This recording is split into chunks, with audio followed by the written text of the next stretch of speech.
vamos a dar paso a nuestra última conferencia de Marlene, que ella está en la Pontificia Universidad Católica de Ecuador.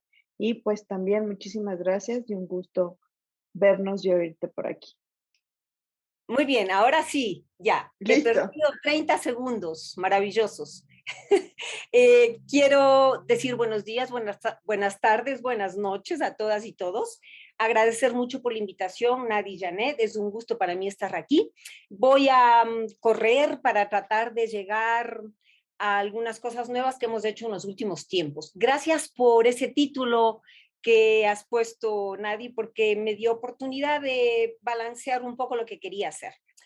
Bueno, entonces, el trabajo dentro de comunidades bilingües. Para el día de hoy yo quiero muy rápidamente todo. Primero hablar de un par de generalidades, luego compartir la metodología de coparticipación con la que he venido trabajando todos estos años. Y para que se entienda un poquito más este tema de la metodología, presentar unas mini descripciones de al menos 2 proyectos y unos últimos esfuerzos que hemos hecho en tiempos pandémicos.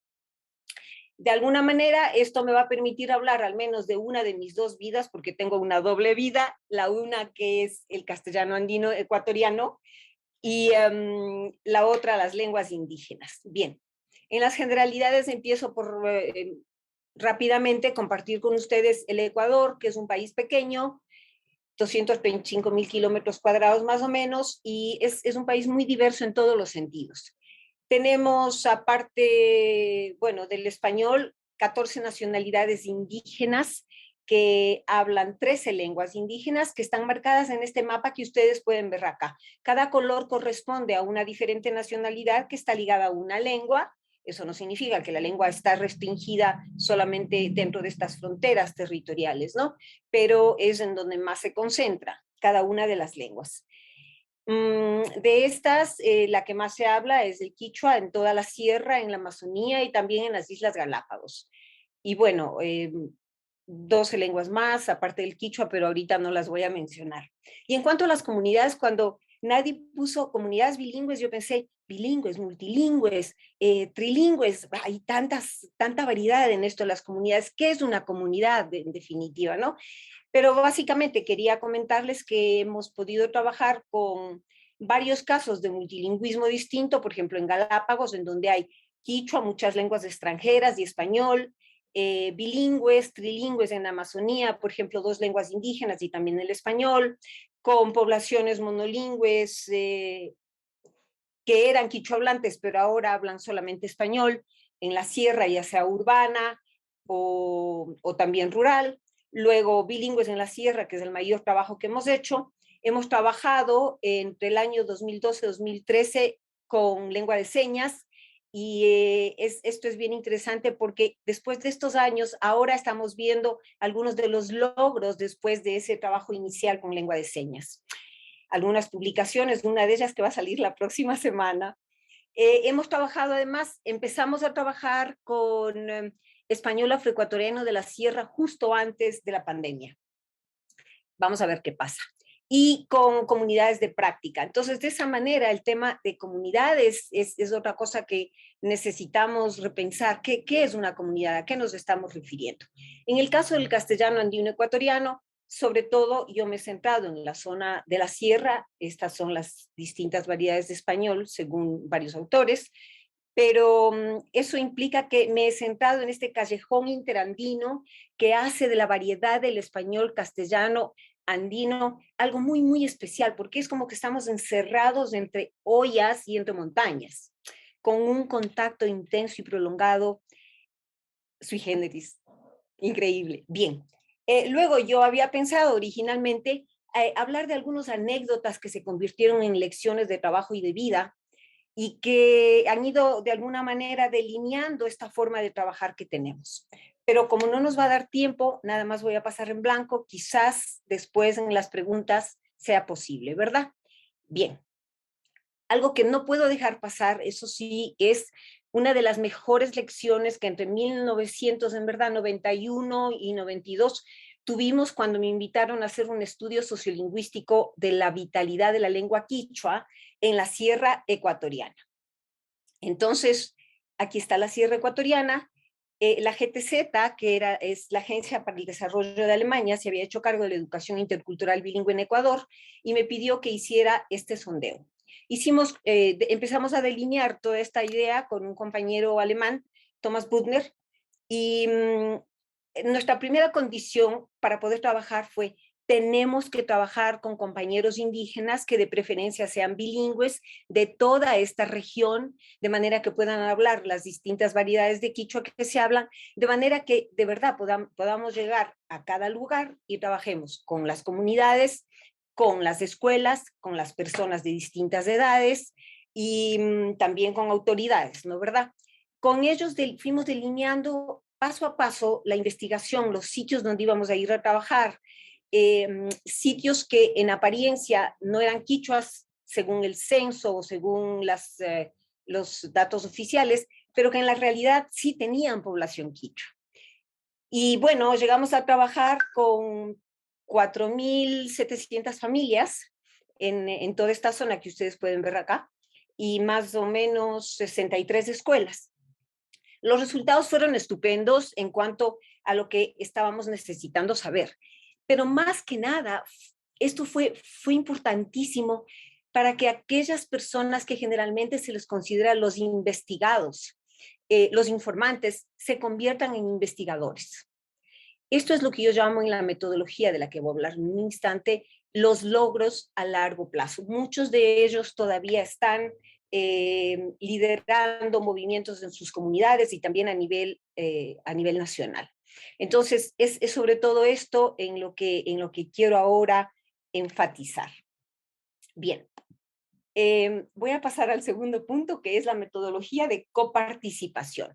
Después de pasar por una serie de posibilidades de la metodología participativa o de la inclusiva, en fin, le llamamos coparticipación. Y para poder hablar de esto, me voy a centrar en el programa de investigación interdisciplinaria Oralidad-Modernidad, que es en donde se han ido haciendo todos estos experimentos de trabajo y de vida, ¿no? Oralidad-Modernidad nació más o menos en el 2007. Habían pasado casi 20 años desde ese sondeo inicial que yo les expliqué, y yo estaba pensando, a ver, ¿qué ha pasado en estos años de grandes cambios mundiales y grandes cambios en Ecuador con el tema de las lenguas de tradición oral? Y pensaba que era importantísimo documentar lo que debía haber pasado en esos años, pero documentar activamente. Esta es una de las características de esta metodología. Hacer documentación para que sirva no solamente a los investigadores, no, sobre todo a los hablantes, especialmente cuando sabemos que las lenguas indígenas están en desplazamiento. Entonces, ¿cómo documentar para que esto ayude sobre todo a las lenguas a reforzarse, a levantarse, ¿verdad? Bien, y por supuesto, otro de los objetivos fue siempre apoyar iniciativas que favorecieran el refuerzo de estas lenguas. Es decir, conocer, apoyar, incentivar, facilitar, respetar. Y esto del respeto viene de la mano estrechamente con la ética de la investigación. Ya. Entonces, aquí hay un resumen de Oralidad Modernidad. Hay otro resumen que está en la página web que ustedes pueden oírlo en más o menos 2 minutos, pero básicamente si estamos diciendo que queremos hacer documentación activa y luego apoyar instancias de revitalización, entonces lo primero que nos dimos cuenta es que había que crear proyectos específicos que de alguna manera respondieran a distintas necesidades. Y entonces uno de los primeros que se crearon, en 2009 más o menos, ya con un nombre, Geolingüística Ecuador. Y ya voy a hablar de eso en un instante. Y luego otros varios proyectos que tienen que ver con materiales que vuelven a las comunidades que son culturalmente adaptados y que promueven justamente la revitalización. Sin embargo, yo quiero que ustedes se den cuenta que desde este punto de vista, documentación activa y revitalización van de la mano, no pueden estar separadas. La una retroalimenta a la otra y viceversa, ¿verdad?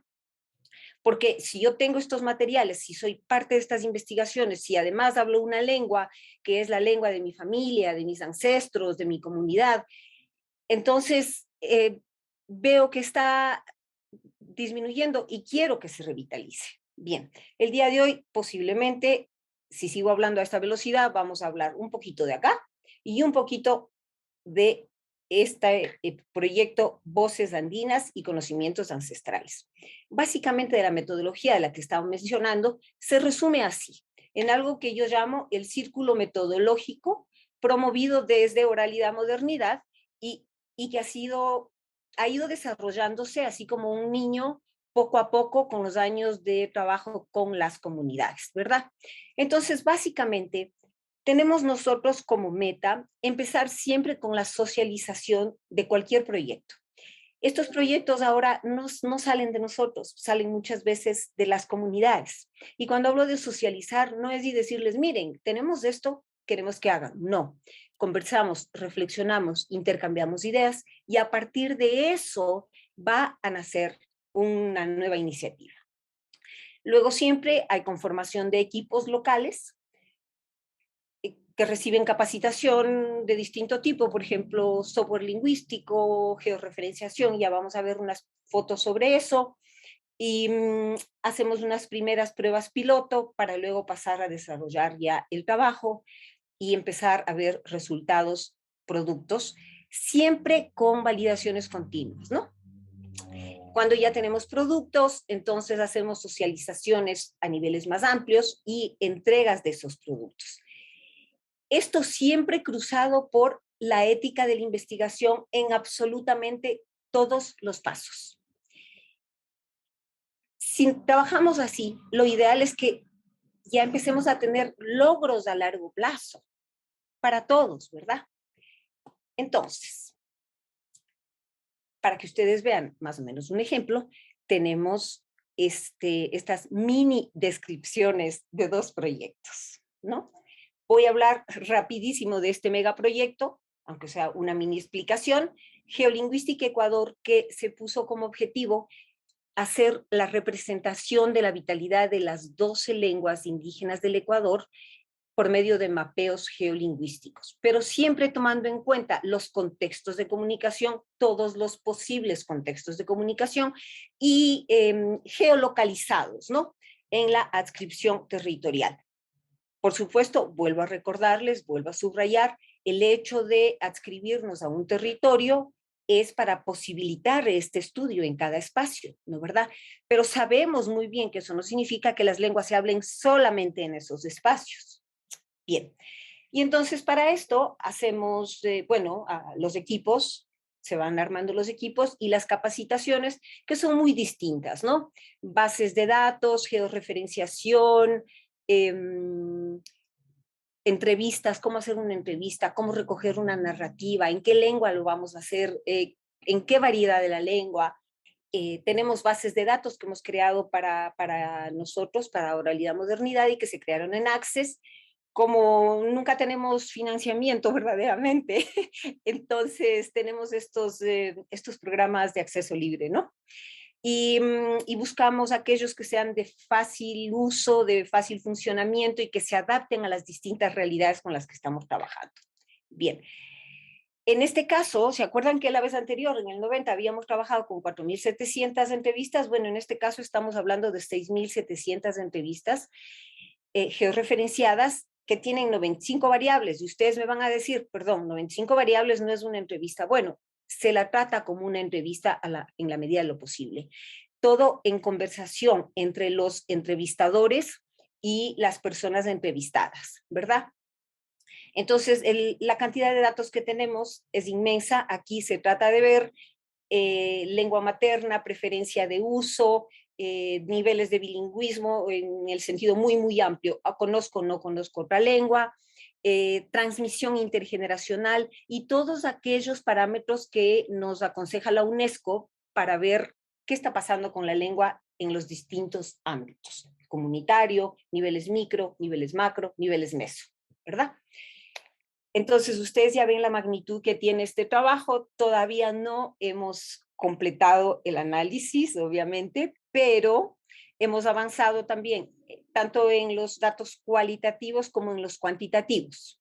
Implica este trabajo hacer una continua revisión y un trabajo muy, muy detallado para luego almacenar los datos e ir trabajándolos, ¿no es verdad? Y en esto yo quiero agradecer mucho a los equipos distintos con los que hemos trabajado, estudiantes, ex estudiantes, voluntarios de la universidad que nos han permitido hacer muchísimo de este trabajo, ¿no? En definitiva, aquí están los sitios donde hemos trabajado, estos son los lugares georreferenciados, las comunidades, aquí dice 717, en verdad hemos trabajado más o menos con 750 comunidades, algunas que no se pudo georreferenciar, pero que obviamente sabemos dónde están, pero ahí está el color de las lenguas y las comunidades en donde se ubican. Y acá el número de los entrevistados, además, por edad. Son resúmenes muy, muy burdos los que estoy haciendo, pero no tenemos más tiempo, ¿no? Entonces, lo único que yo les voy a presentar como los mapas es este mapa que resume la transmisión intergeneracional. El color verde siempre indica la lengua materna, digamos la lengua ancestral, en este caso quichua, tzafiki, shuar, cualquiera de las lenguas indígenas del país que se hablan en el país. Y luego el amarillo, el bilingüismo, y el rojo, el español. O la lengua, digamos, dominante, en este caso es el español. Bien, entonces, cuando nosotros vemos un mapa de estos, lo que estamos haciendo es tratando de entender de manera muy resumida cuál era la lengua, cuál es la lengua que predomina entre los abuelos, ¿verdad? Y pueden ver que es verde. Entonces ya sabemos que es lengua indígena, lengua ancestral. Ahora les pido que miren, por favor, porque vamos a cambiar a los hijos de esos abuelos. Y se dan cuenta que se van abriendo boquitas amarillas de mayor bilingüismo. A veces multilingüismo, en la Amazonía hay mucho multilingüismo. Es estupendo ser bilingües, multilingües, hablar muchísimas lenguas. ¿Cuál es el problema? Como ha dicho hace un momento Regina, me parece, esto de las lenguas subordinadas. Sabemos que nuestras lenguas, las lenguas indígenas en el mundo, son lenguas que están en situación de subordinación. En el caso de un bilingüismo minorizado, la tendencia es al desplazamiento de la lengua minorizada a favor de la lengua dominante. Y entonces, ahora les voy a pedir que por favor miren el mapa, porque vamos a cambiar a los hijos, a los jóvenes, ¿verdad? Y como vamos viendo, ese mapa se va poniendo rojo, es decir, tendencia permanente, lenguas a la castellanización, lenguas vulneradas a mayores y menores escalas, ¿no? Bien, entonces, esto para que ustedes vean qué pasa con los datos geolingüísticos que nos han servido para ver transmisión intergeneracional. Para cualquiera de los otros datos, ustedes pueden ver en la página de Oralidad Modernidad, que ya mismo va a aparecer. Bien, pero además de esos datos, recogemos muchísimos datos cualitativos por medio de talleres de arte, por medio de festivales interculturales, que luego nos permiten hacer materiales que son devueltos a la comunidad. Tenemos sobre todo este proyecto de Así dicen mis abuelos, del cual no voy a hablar, pero esto nos permite reunirnos con la gente, ver cómo se habla el momento del diálogo, de la narrativa, de la poesía, del canto, del conversatorio, ¿verdad? Bien. Y a partir de eso, pues claro, tenemos varios textos importantísimos sobre la vida de la gente, experiencias, la historia de las comunidades y demás. Y tenemos también materiales visuales, dibujos animados de cuentos que están en 3 o 4 lenguas. Y algo que ha pasado en los últimos tiempos es que cuando estamos trabajando con el proyecto que ya voy a mencionar, que es el de plantas medicinales, empiezan a aparecer estas ganas de cantarle a una planta, a un árbol, y de hacer un poema como el del Arrayán, que en el quichua es Arrayan.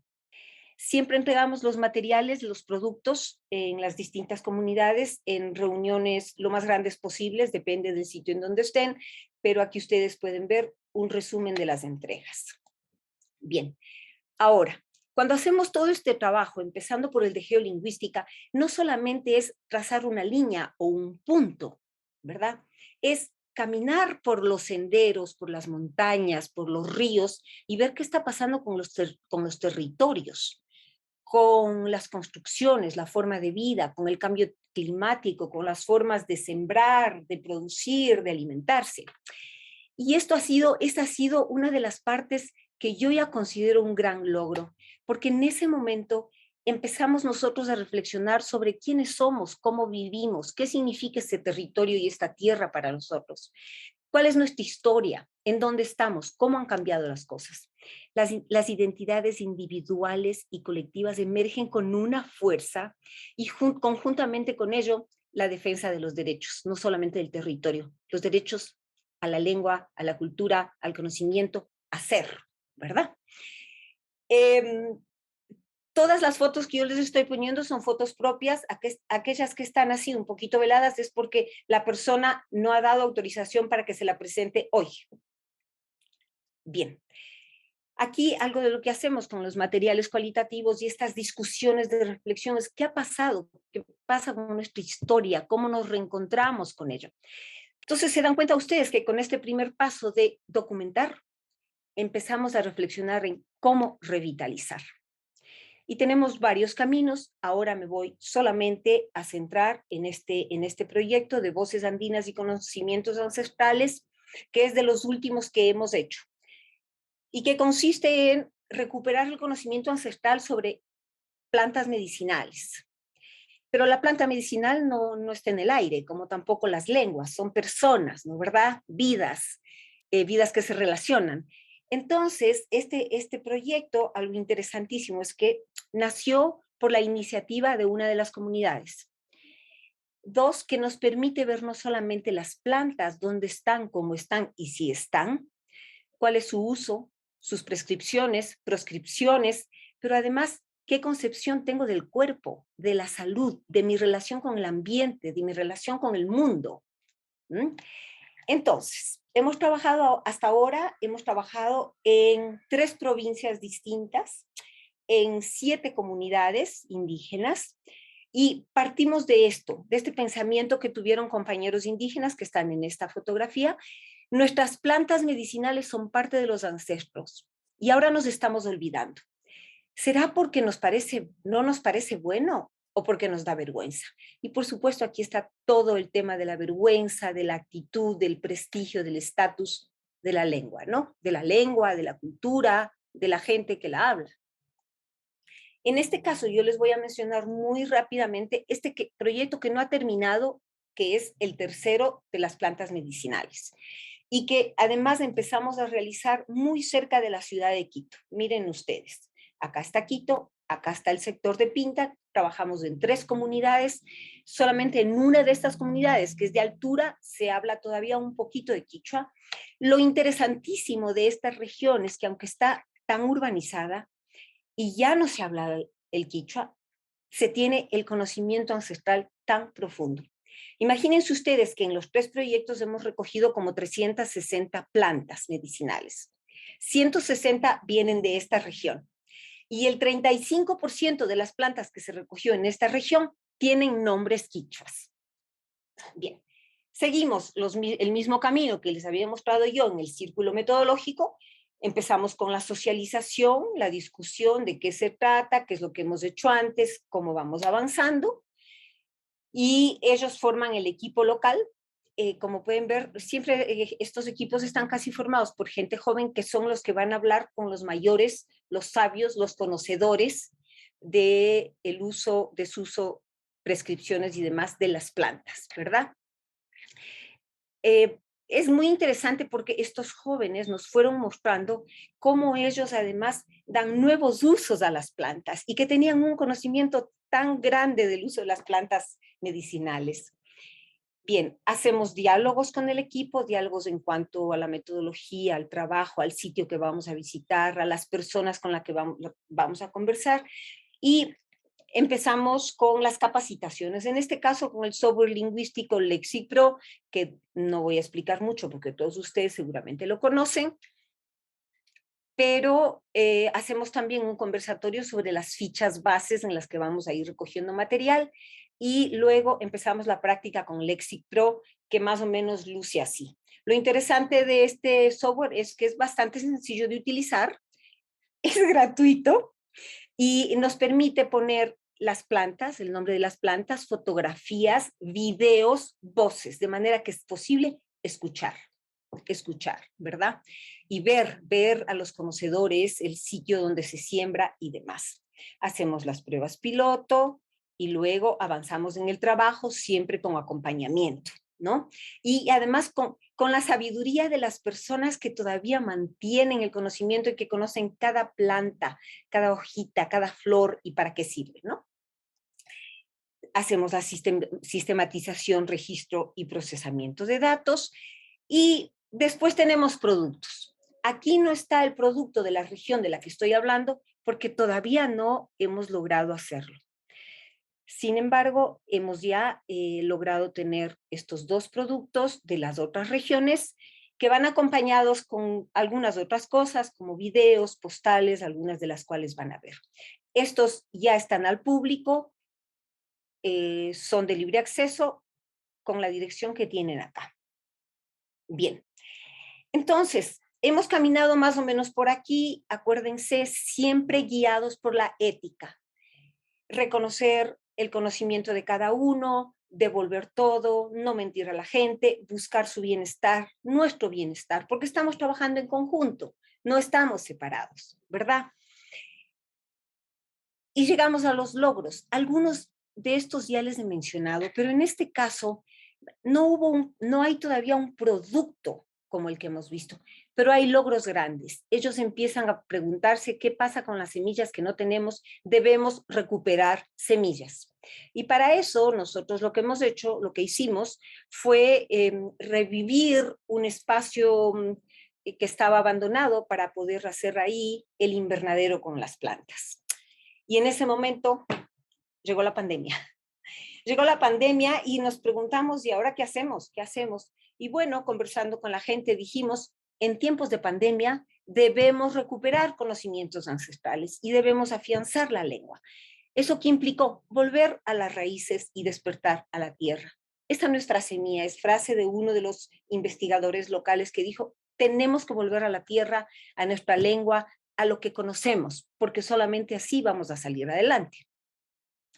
Y entonces nos pidieron que hiciéramos un resumen de las plantas que habíamos encontrado y que son especiales para síntomas gripales, porque eso iba a ayudar en las comunidades. Esto está también de libre acceso y lo hemos socializado en comunidades, en centros médicos, en todos los sitios posibles, ¿no es verdad? Bien, una de las cosas que hicimos durante la pandemia y que realmente resultó estupendo es unirnos con la escuela y con el centro médico para poder incentivar la transmisión del conocimiento de las plantas medicinales, las prácticas de cultivo y que tengan el apoyo de la escuela para luego reforzar y transmitir el conocimiento. Entonces, alrededor de unos 80 niños hablaron con sus abuelos, con sus padres, conocieron cuáles eran las plantas, las plantitas sí se las puede ver acá, cada uno de ellos se apropió de una planta, hizo un almácigo que luego fue sembrado en el jardín de plantas medicinales de uno de los hospitales, de manera que se pudiera compartir ese conocimiento propio con los hospitales que están en regiones además de población indígena, ¿verdad?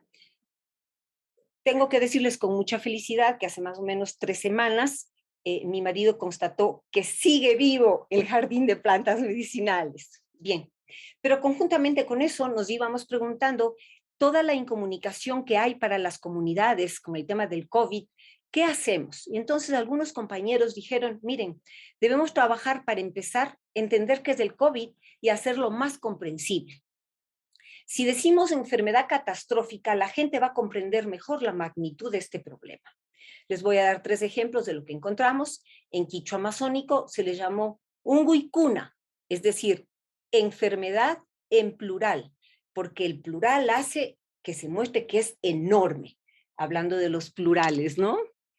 Bien, y del número. En la lengua shuar se usó el término meset, que significa enfermedad grave, que alude a problemas derivados de la guerra.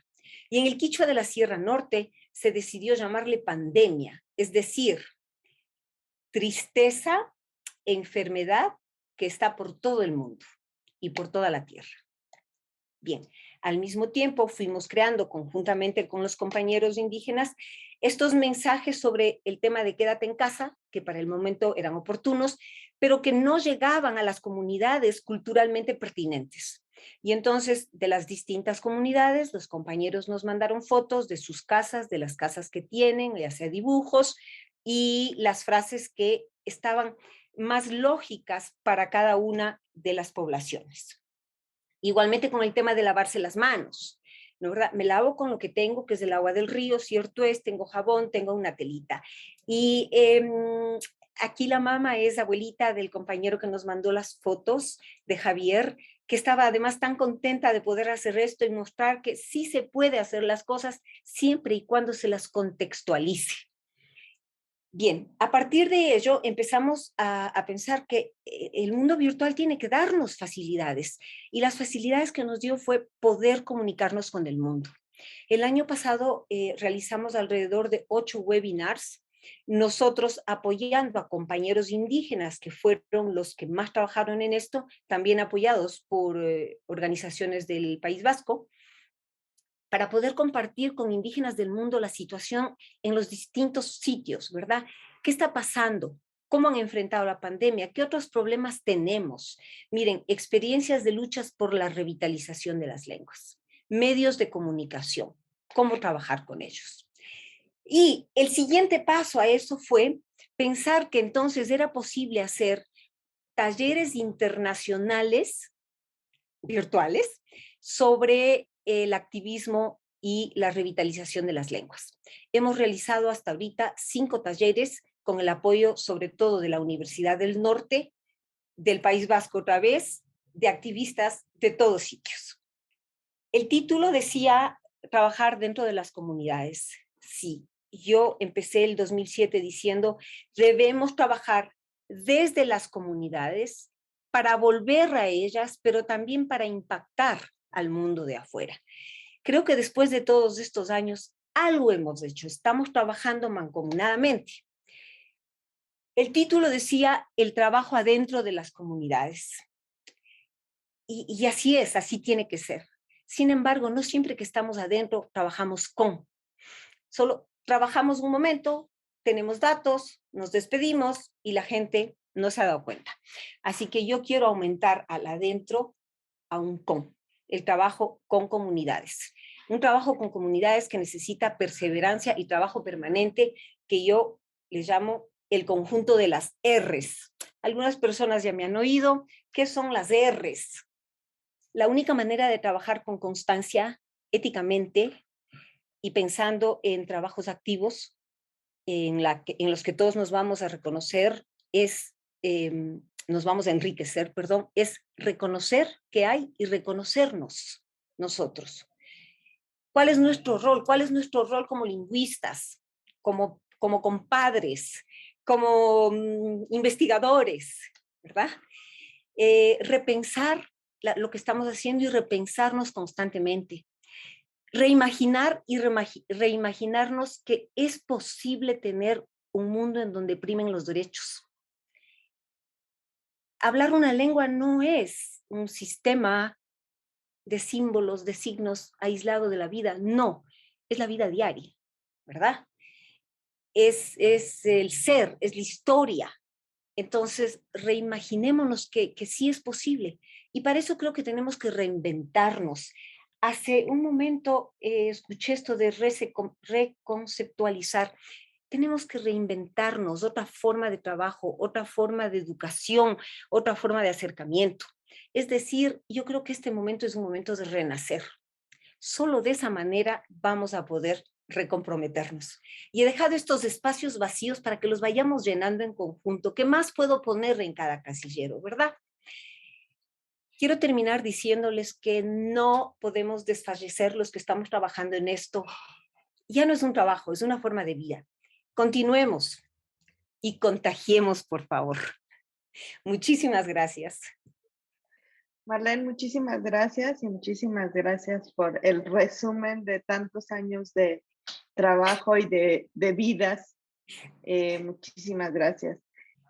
Ahora tenemos espacio para preguntas y comentarios.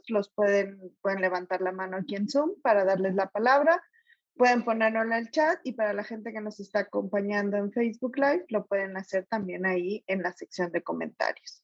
¿Podemos hacer preguntas los que habremos hablado? Claro, claro. Ya, pero doy paso a la gente y después yo también tengo preguntas para mis colegas, que muchísimas gracias por esas presentaciones. ¿Alguna pregunta, comentario? Muchas gracias, Marlene. Muchas gracias por tu presentación, fue muy interesante. Estaba pensando cómo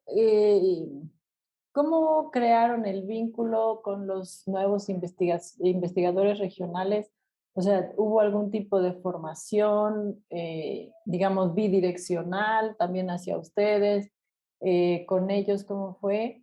Porque aquí hemos tenido algunas experiencias y pues siempre hay que aprender más, digamos, ¿no? Entonces quería preguntarte al respecto.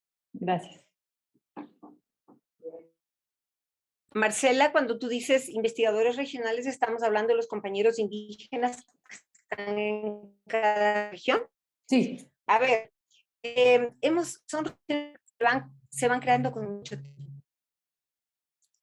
tiempo y que además, entonces, es gente con la que fuimos conociendo, que primero trabajábamos. A ver, de pronto debo decir que en el 2007 empezamos trabajando con gente que conocíamos, con padres indígenas, nos quedábamos en sus casas y así se fueron formando redes. Y empezamos entonces a trabajar con narrativas, devolviéndoles sus narrativas y se va transmitiendo, ¿no? Este conocimiento y esta forma de trabajar. Entonces, siempre somos muy cuidadosos de pedir autorizaciones a las comunidades, a los presidentes de las comunidades, a las distintas instancias, en fin. Entonces, lo que ha venido pasando es que algunas de las personas que están trabajando ahora en estos proyectos de activismo son chicos que empezaron a trabajar con nosotros en el 2010, en el 2011, y que han estado trabajando en varios proyectos. Por ejemplo, una de las experiencias maravillosas del tema de la georreferenciación es que luego, claro, ellos han usado eso para muchas otras cosas. Por ejemplo, para georreferenciar sitios históricos que encontraron mientras estaban caminando por ahí. Y han pedido apoyo a las municipalidades locales para poder hacer algún producto de eso. O, por ejemplo, han georreferenciado territorios que les querían quitar porque decían que no eran de ellos. Y claro, georreferenciar no es nada del otro mundo, pero cuando le encuentras muchas utilidades, te das cuenta que se ha ido más allá de hacer el mapa de qué lengua se habla y qué lengua no se habla, a vivo o no vivo, tengo territorio o no tengo territorio, ¿verdad? Entonces, bueno, así es como hemos ido haciendo estas relaciones en estos últimos proyectos que hemos empezado, en estos de, por ejemplo, los webinars, los talleres. Hemos empezado con personas que ya nos conocían desde el 2010, 2011 y que hemos trabajado en diferentes cosas, no solamente en lengua, ¿no? Y que nos han pedido que les ayudemos. Entonces, en este momento, en 2 provincias distintas, se está trabajando desde las comunidades, con los gobiernos locales que en este momento tienen representantes indígenas, y con los centros escolares que en este instante están tratando de renacer a un sistema intercultural bilingüe más apropiado. No siempre es tan fácil, ¿ah? Por ejemplo, con una de las comunidades, con una de las nacionalidades, cuando fuimos a hablar con ellos en el 2010, nos dijeron, sí, entran hasta acá, nada más. Cuando devolvimos los productos en el 2011, dijeron, sí, muy bonito, pero en este momento nosotros tenemos que luchar por el territorio. El caso es que esperamos 6 años y el 2016 un día recibí una llamada y me dijeron, estamos listos, queremos hacer la georreferenciación. Yo dije, bien, bien. Y ahí pasó algo tan extraño. El día que yo tenía que viajar para poder hacer el primer contacto y la primera capacitación, mi marido se puso muy mal. Yo no me podía mover, no tenía qué hacer. Entonces llamé a algunos de los compañeros que hablan otra lengua, porque con los que estábamos hablando hablan ahuapit, y que había, bueno, estos otros compañeros quichuas tenían ya mucha experiencia en este tema, habían trabajado en muchas comunidades, y les dije, por favor, ¿quieren ser yo el día de hoy? Y me dijeron, pero ¿cómo? Y esa fue mi propuesta, sean yo. Y ellos fueron, hicieron la capacitación. Yo creo que es de las mejores capacitaciones que ha habido, porque hablaban lenguas distintas, tenían orígenes distintos, son nacionalidades distintas, pero el momento de intercambiar el tema de los problemas, la necesidad, las estrategias, fue de una riqueza que a mí me llamaron y me dijeron, muchas gracias por mandarnos a estos compañeros. Ha sido muy rico estar trabajando con ellos. Entonces, pero todo eso toma mucho tiempo, mucho tiempo. Yo ya había perdido la esperanza cuando en el 16 me llamaron. 6 años de espera. Perdón que me alargo con la respuesta, lo siento. Muchas gracias, Marlene. Si me das chance de Sí, leer sí, las sí. preguntas del chat y ahorita regresamos. Tenemos una pregunta de Bianca Islas. Muchas felicidades por sus charlas. Me emociona conocer sus trabajos y su trayectoria. Y la pregunta es para Ros Natalie. ¿Cómo fue tu acercamiento a la comunidad lingüística y cómo se fue conformando la primera red de colaboradores? Hola, muchas gracias a Bianca por su pregunta. Bueno, en mi caso, en realidad, pues yo soy parte de la comunidad de San Andrés Cuixpontitlán. Entonces, pues al ser parte de la comunidad me fue un poco más sencillo poder trabajar pues trabajé primero con familiares míos, con mi papá, con tías, tíos, primos y posteriormente pues se extendió esa red a conocidos de mis familiares, ¿no? Eso fue aquí en San Andrés, en Jiquipilco el Viejo. Bueno, ahí yo estudié la primaria, es una comunidad lejana, pero mi papá era maestro en esa comunidad, entonces yo estudié ahí y de ahí pues hice muchos amiguitos y con ellos fue con los que en primer lugar hice el contacto y también bueno, ellos fueron los que me ayudaron a poder trabajar con sus papás o con sus tíos o sus familiares, ¿no? Fue de esa manera en que pues fui construyendo la red de mis hablantes, ¿no? Entonces en ese sentido se fue conformando porque eran amigos, o sea, tenían algún tipo de relación entre ellos y pues sí, así fue. Gracias, Ros Natalie. También Bianca Islas pregunta para Regina Martínez. ¿Consideras que la migración, el bilingüismo y la subalternidad son fenómenos que alientan el desplazamiento lingüístico? ¿Y cómo consideras que se puede revertir el desplazamiento lingüístico de las lenguas indígenas? Pues gracias, Blanca, por la pregunta. Está muy complicada. Voy a responderte en dos partes. Mucho tiempo estuve convencida de que efectivamente uno de los detonantes del desplazamiento era la migración, pero por ahí en el 2014, de hecho, publiqué un largo artículo contradiciéndome a mí misma. O sea, lo que encuentro es que algunas redes migratorias, como esta que documenté de los Mije en la Ciudad de México, son factores fundamentales para explicar precisamente el fortalecimiento de algunas lenguas originarias. Entonces, mi respuesta a la primera parte de tu pregunta es, la migración contribuye al desplazamiento, a veces sí y a veces no. Lo que encuentro en algunas comunidades es que los recursos que genera la migración, no solo los recursos económicos, sino también la escolarización y otro tipo de recursos que pueden llegar a ser muy importantes para mejorar las condiciones de vida en las comunidades, pueden fortalecer el uso de las lenguas indígenas y además precisamente compensar esta subalternidad. Entonces, ejemplos como el que ahorita justo nos narraba Ros Natalie, pues para mí son muy elocuentes. Yo tengo la fortuna de tener pues ya 18 años trabajando con colegas lingüistas que provienen de muchas comunidades indígenas de México y de América Latina, y lo que veo es que ellos forman también parte de pues muchas de las políticas de fortalecimiento y revitalización de sus lenguas en sus comunidades.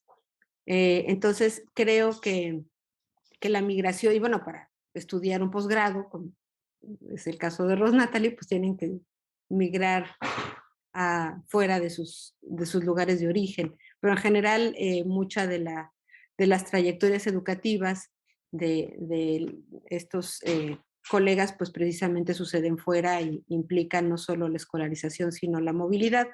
Entonces, yo creo que la migración a veces condiciona el desplazamiento, pero no siempre. Lo que yo quería plantear en mi presentación, y quizá no fui muy contundente, es que lo que sí, sin duda, afecta es la propia dinámica de uso de las dos lenguas, en el caso de las personas bilingües, y afecta la estructura interna de las lenguas. Y yo creo que puede ser un mecanismo de fortalecimiento el que conozcamos mejor qué pasa con la migración y que eventualmente esto nos permita generar redes para que quienes pues han salido de sus comunidades contribuyan al fortalecimiento de sus lenguas. Y hay un ejemplo bien interesante en la Ciudad de México, una lengua oaxaqueña que se había documentado ya perdida o prácticamente perdida, que es el chocholteco. Resulta que hay una comunidad en Iztapalapa que lo sigue hablando, y es una migración de 3 generaciones que además tienen una red de farmacias muy eficiente en Iztapalapa, y ellos han conservado el chocholteco, pero además financian a maestros de chocholteco en Oaxaca. Y lo mismo sucede, y ahora fue muy, muy importante, con el caso de personas que hablan lenguas originarias y viven en Estados Unidos. Durante la pandemia hubo una fuerte inversión, por ejemplo, en equipos de cómputo y para contratación de Internet, financiado desde Estados Unidos a comunidades en donde se habla zapoteco, mixteco y otras lenguas originarias. Y me tocó, de hecho, la fortuna de participar como acompañante en uno de estos procesos, en donde personas purépecha que radican en toda la costa oeste de Estados Unidos y un pedacito de Canadá están financiando proyectos de fortalecimiento del purépecha, y ellos están también ampliando sus ámbitos de uso del purépecha para que no se quede solo en el ámbito de la familia nuclear, sino que puedan usar el purépecha en espacios públicos en Estados Unidos. Y mandaron a Michoacán recursos para la compra de equipos y para instalar antenas de Internet, y con eso pues ahora hay una mejor vinculación en términos de que hay más intercambio de lo que está sucediendo en estas comunidades transnacionales y las propias comunidades michoacanas, pero sobre todo pues está viendo beneficiada la lengua a partir de estas nuevas tecnologías. Entonces, yo creo que bien gestionadas las digamos, la investigación sobre estas comunidades lingüísticas en diáspora pueden eventualmente contribuir a que las lenguas no se pierdan. Pero hace falta más investigación y bueno, pues también como lo señalaba Marlene en su presentación, pues un trabajo de tipo colaborativo entre quienes nos dedicamos a la investigación de tipo lingüístico y quienes son finalmente los dueños de las lenguas. Y gracias por la pregunta. Gracias, Regina. También tenemos de Facebook una pregunta de Camil Reinat. En la conferencia de Ana García me perdí la diferencia entre los tipos de switching. El que relacionaba con objetivo comunicativo era el code switching y el otro. Muchas gracias por la pregunta. Sí, había uno que tenía un objetivo comunicativo y otro en el que, digamos, simplemente cambiaban de código, cambiaban de lengua, pero sin ningún objetivo, digamos, comunicativo, ¿no? Se produce siempre entre hablantes bilingües, es decir, entre ellos en la comunidad, que saben perfectamente que la otra persona maneja bien las dos lenguas y entonces van pasando de una lengua a otra, pero no con un objetivo comunicativo, digamos, claro, establecido. También se producen ese tipo de cambio de códigos y también, pues, por cuestión de tiempo no lo presenté, pero también había inserción de palabras únicamente de una palabra de la otra lengua. Entonces era el primer ejemplo que puse, es que ya iba un poquito rápido, qué pena, pues era con un objetivo de comunicativo, están hablando en portugués y cuando se refiere a algo que le ocurre en Montevideo, cambia al español y después vuelve al portugués y el segundo ejemplo iba cambiando de una lengua a otra, pero sin un objetivo comunicativo claro, por lo menos uno que podamos apreciar. Muchísimas gracias, No. Ana.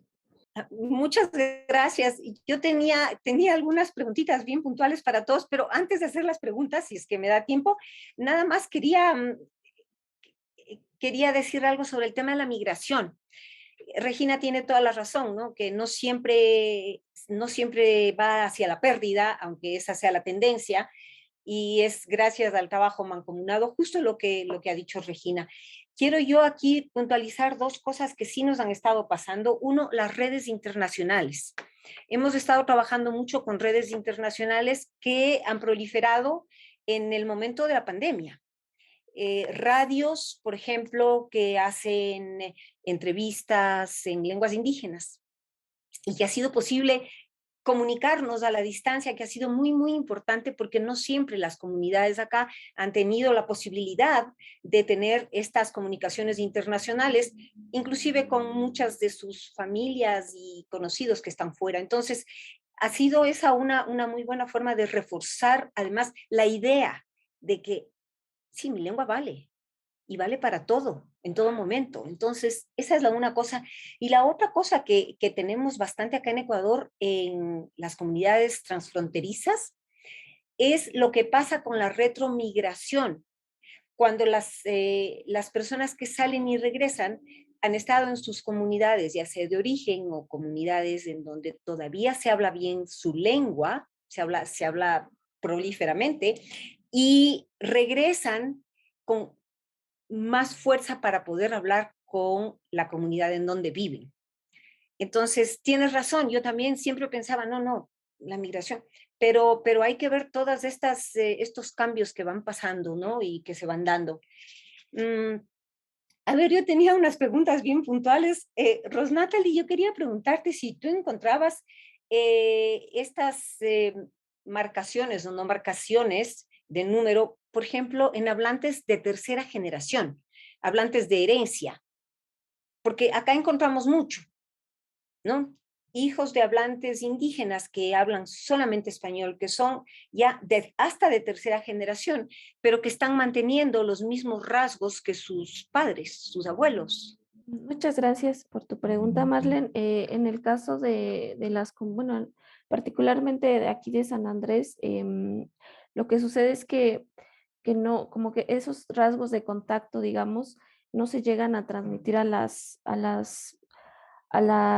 generaciones más jóvenes, porque sí hay una fuerte presión por parte bueno, de la norma del español, en este caso también de la escuela, e incluso por los propios hablantes, digamos, o los propios padres, ¿no? O sea que de algún modo muchos de los hablantes bilingües de Otomí saben que su español tiene ciertos rasgos que son distintos y, por ejemplo, a las generaciones más jóvenes o a sus hijos, sí tratan de, ¿cómo decirlo? Como de pedirles o sí, de que no usen ese tipo de rasgos, ¿no? Como que sí hay una presión. Entonces, de hecho, en un trabajo más amplio, trabajo también con estos jóvenes que ya no hablan la lengua, pero que la entienden, o con jóvenes que no hablan la lengua, y en realidad ellos ya mantienen o casi no presentan estos rasgos, ¿no? A causa de también un incremento en el nivel de la escolarización y una presión por parte de la norma, pero también creo que por parte o sea, que sí hay cierta estigmatización a esos rasgos de contacto, ¿no? Que hace hasta cierto punto que los jóvenes traten de evitarlos, ¿no? Por ejemplo, es algo muy notorio con el uso del sistema pronominal, o sea, por ejemplo, los jóvenes detectan que hay usos distintos de ese uso de los pronombres de tercera persona en el español de sus papás, pero y lo reconocen como una parte importante o del habla de la comunidad, pero ellos no lo usan, ¿no? O lo usan solo como para hacer hasta cierto punto referencia a anécdotas o hablas de la comunidad, pero no tratan de evitarlo ellos en su modo de hablar. Entonces sí hay como un proceso en este caso que hay procesos de variación que se están dando a causa del contacto, pero que se retraen o que no llegan a expandirse a otros grupos de hablantes monolingües por lo mismo de estas presiones de tipo social. Gracias, Rosnatalie. Sería bien interesante comparar con lo que pasa aquí con estos chicos que te digo, que están en zonas urbanas y ellos realmente sí no hablan la lengua, pero cuando escuchas se está replicando el mismo patrón. Y la última pregunta que tengo para Ana Isabel. Quería preguntarte si has encontrado el triple ya. Cuando yo recién fui a Francia la primera vez, me decían si hablaba alemán. Y es porque yo no sabía, estaba diciendo ya, todo el tiempo, ¿no? Y me decían, habla alemán. Y yo, no, español. ¿Has encontrado el triple ya? ¿Y cómo sería el triple ya? O sea, repetir ya, ya. 3 veces. Ya. Me escribes, Ya. por favor. Ya. Bueno, tendría que mirarlo, pero sí es cierto, y en Perú no solo mi trabajo de campo, sino en otras partes sí he escuchado el ya como sí, entonces podríamos decir, quedamos a las 5, ya. Sí. Pero no sé, tendría que mirarlo, porque no sé si se puede interpretar como algo especial triple ya o como 3 veces ya por repetición, como podemos decir sí, o... No sé, yo Pero qué interesante. tendría que volver a tomar los datos, sobre todo de 2 amigos míos que siempre, ya Marlene, ya. Y siempre así, ya. O sea, un ya y luego como ya. Sí, como Porque un morfema discontinuo. porque Sería bonito nuestro, contar. digamos, en nuestro, yo digo nuestro porque es algo que trabajamos Azucena Palacios y yo, nuestro ya tiene como una entonación así. No sé si lo percibieron. Y ellos ya saben, ya. Entonces, muy claramente permite diferenciarlo. Entonces sería como un ya. Tal vez, pues lo tengo que mirar. No he levantado la mano, pero no encuentro la mano en esta aplicación de Zoom. Marlene, es un ya completamente distinto. Por lo que estamos viendo, sí se da en Ambato, que es de tu tierra. Yo solo lo he oído una vez en Quito. Y se da en Perú y en Bolivia también, pero he preguntado a Paola Enríquez y a Cristian Puma. Cristian Puma sí me dice que él puede reconocerlo y me ha dado algunos casos de este yaya nuestro. En Ambato, pero Paola no lo puede reconocer en Quito y bueno, ha hecho así algunas aproximaciones hacia determinados amigos y colegas y no está en Quito, parece. Perdón que conteste. A ver, sí, creo que hay que ver otros sectores, ¿no? De los muchos Quitos que están en Quito, que cada vez además es más metropolitano. Pero estoy pensando en este triple. Este triple yo lo he escuchado bastante en la zona norte y también en el, digamos, centro norte, ¿no? Más cerca sí, de... pero ese no es el nuestro que estamos estudiando. Ese habría es que nuestro ver. Nuestro ya duplicado. Nuestro ya duplicado, como bien dice Ana, se inicia en un tono ascendente, cierra y está focalizando, es un asertivo y focaliza algo muy, pues yo qué sé, sería algo así como, ya viene ya le atiendo ya. Algo así. Creo que sí, ese hay también, ¿no? Pero a mí me intrigaba este triple que vengo escuchando. Bueno, habría que ver. Habría que verlo, sí. Otro trabajo que hacemos las tres. Eso es. Juntas cuando queráis. Ese es nuestro triple de ya. Ya. Bien. Muchas gracias. Yanira, ¿tenías una pregunta? Sí, hola, muchas gracias a todas por sus presentaciones. Yo quería preguntarle a Ana, ya que mencionó que hay casos en los que se encuentra solo un elemento que se inserta de la otra lengua. En ese caso, ¿también lo toma como alternancia de código o cree que debe tener algún tratamiento distinto como préstamo o algo más? Bueno, establecer la frontera es bastante complicado. Muchas gracias por la pregunta, es muy buena pregunta. Podemos interpretar como préstamo una palabra que tomamos de otra lengua y la utilizamos en nuestra lengua por razones distintas. Puede ser porque en nuestra lengua no exista esa palabra o por, no sé, moda, por ejemplo, ahora utilizamos muchas palabras del inglés, etcétera. Pero en el discurso del cambio de código, el que uno pues esté hablando, por ejemplo, en español, en este caso, ¿no? Y inserte una palabra de portugués, pues creo que no siempre se podría interpretar como un préstamo, porque puede que entre dentro de ese juego de cambiar de una lengua a otra, o puede que en ese momento esa palabra en español no me sale, y entonces, pero sí recuerdo la del portugués, que eso les pasa mucho a los bilingües, que te están hablando una lengua y de repente te meten una palabra en otra lengua, en la segunda lengua, porque no recuerdan en ese momento, no pueden acceder a la palabra en su lengua y la introducen. Pero préstamo, pues sería difícil establecer, digamos, la frontera, porque la situación de contacto es tan estable que podríamos pensar que es lógico que se produzcan préstamos, pero creo que en ese caso sería un fenómeno de ese cambio de código en el que uno acude a una palabra de la otra lengua por alguna razón, pero no siempre se va a utilizar esa palabra como préstamo. Entonces sería difícil establecer que es un préstamo en el sentido, digamos, canónico del préstamo léxico que tomamos de otra palabra y utilizamos. No sé si he respondido a la pregunta. Sí, muchas gracias. Muchas gracias. ¿Algún comentario más? ¿Pregunta? Sí, bueno, agradecer a cada una de las expositoras. Muy interesantes las ponencias que hemos podido escuchar. Sin duda, algunos de esos usos, o muchos, también se escuchan aquí en el castellano andino de La Paz, Bolivia, ¿no? Del Alto también. Y encantada de conocerla también en persona, ¿no? Bueno, a través de este medio, a la profesora Marlene, de la cual hemos ido leyendo, con el profesor Mendoza, que en paz descanse. Hicimos un trabajo y leímos de la profesora, ¿no? Y me parece muy apropiada este trabajo que está realizando ahora, insertándose en la parte de la medicina natural de las hierbas, ¿no? Me ha parecido muy lindo ese trabajo. Muchas gracias.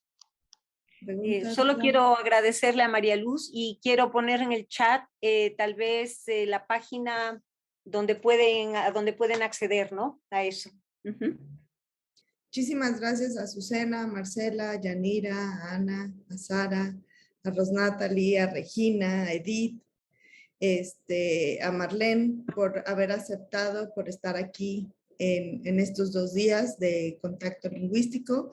Esperamos que no sea la última, bueno, la última de este año, pero la primera de muchas reuniones que tengamos de contacto lingüístico y que en un futuro puedan ser presenciales para seguir con las pláticas en la comida, que ahora no lo podemos hacer.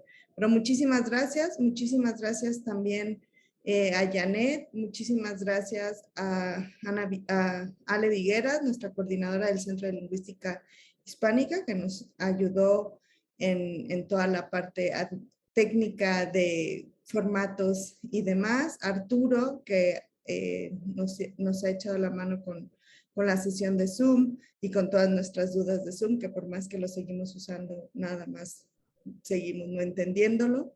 Y también, bueno, a la dirección del Instituto de Investigaciones Filológicas, a la Secretaría Técnica y Académica que nos dieron el apoyo, y a la de difusión para el cartel, la difusión y el programa de este evento. Muchísimas gracias a todos, muchísimas gracias a los que nos escucharon aquí en Zoom, muchísimas gracias a los que nos siguieron en Face, y esperamos pronto podernos ver de nuevo, ¿no? Muchísimas gracias.